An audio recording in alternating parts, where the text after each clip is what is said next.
Hi, my name is John Rooks. I'm the Director of Team Operations for City Hope. And today we're going to have a brief overview on safety planning for our clients. There are two different types of safety plans. One is if our client is deciding to stay, and one will be if our client has decided to leave. Very normally we only think about the safety plan if a client has left, but today we're going to focus on what a client that you're handling with is going to do if they decide to stay in the relationship and try to work things out. The safety plan if a client is leaving is a reactive plan in many cases. The client is out in the open not really knowing what to do, what they should have done, versus a safety plan if they're staying. A safety plan if they're staying pre-plans what to do if the situation reaches the point where the client has said, I need to go, and I need to go now. So part of a proactive safety planning for staying would be to organize the client's thoughts, help them organize, help them realize what they're going to need if they decide to leave. So one of the ideas behind a safety plan in advance is to organize all the materials that your client is going to need. When they leave, they want to have things packed up ahead of time, such as their identifications. It could be birth certificates, passports, anything that helps them get identification to be able to move on with their life.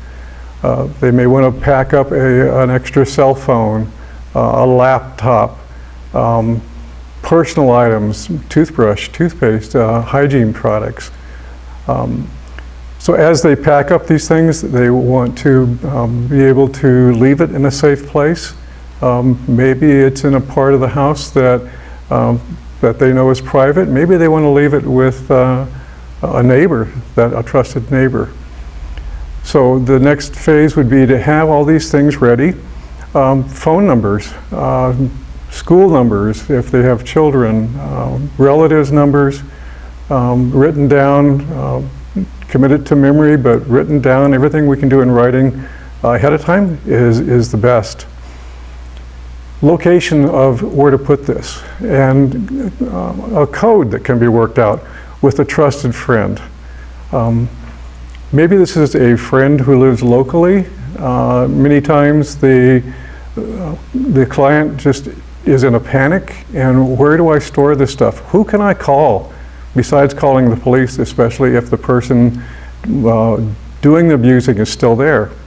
So what we might do is set up, help the client set up a code that they can call this trusted person, and they can say, hey, this is so-and-so. I was calling to see how school went today for the kids. That's a code word that says, I'm in trouble, I'm leaving, and can we implement the plan that we had for me coming over and getting my stuff and getting onto it.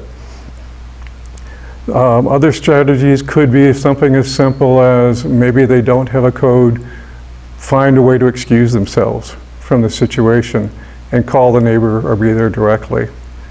So there's a lot of different strategies that we can use. The main thing is to be prepared ahead of time and not have left anything at home saying, oh gosh, I wish I had done this first. So safety planning for staying is extremely vital. It's a very overlooked part of domestic violence response, and it's something that we would really like to go into more with you.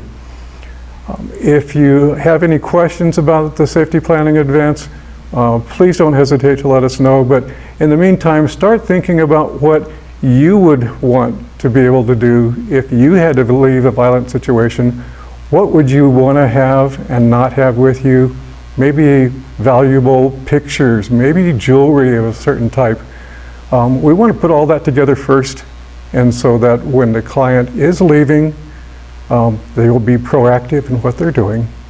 When you're working with the clients, please don't be afraid. We encourage you to put your heart into the client and put yourself into their situation. There's nothing wrong with that. What we want to avoid, though, is transference of you taking that home as your problem. And we will talk more about that when we talk about dispatching and self-care for you. In the meantime, thank you very much for being part of our domestic violence training video, and we will see you very soon.